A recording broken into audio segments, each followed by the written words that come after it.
қандай, оны енді айтып аузымызда көпіріп болды, енді жауырда болдық, сіз де білесіз, біз де білеміз. Енді мәселенің не себеп?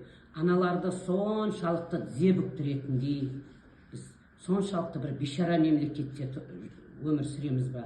Қандай бай мемлекетте тұра отырып, неге аналарды соншалықты осындай бейшара күйге жеткіздіреді? Қазір жаңа 58 жас дедік, 58 жасты айтпаймыз, қазір 61 жасты тоқтатыңыздар деп өтініп сұрап отырмыз.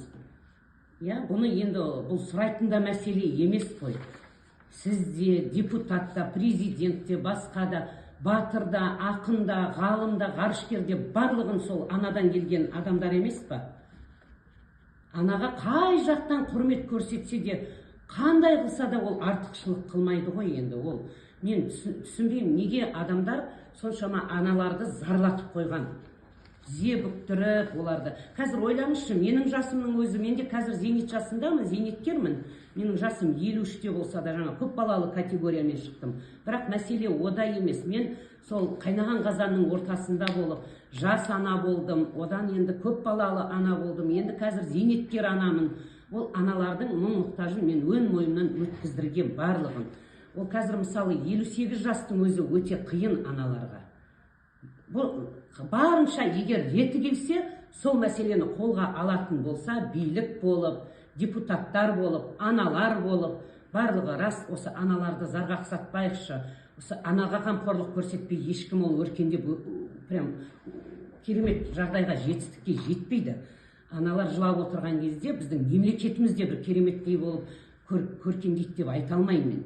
Ол ақиқат, ол табиғаттың заңдылығы. Бұл рас қой енді. Соны айтайын дегенім, 55 жас қылса аналарға, 58-ді де қарамайды. 55 жас, ол ешқандай артықшылық қылмайды. Қазір енді мысалы 55 жаста менің возрастымдағы аналар қай жерге барып жұмысқа кіреді, айтыңызшы. Балабақшаға тәрбиеші болар, болмаса жаңағы еден жуушы болар, предпенсионный возрастта отырған аналар. Олардың орнына жас өскелең ұрпаққа орнын босатып, тіптен жаңағы бір прожиточный минимум, минимальный заработный платамен шығарсын. Аналар бізге ойбай аспандағы айды алып беріңдер, бізге 100 мыңдап жаңағы медианный зарплата беріңдер деп жатқан бір ана жоқ.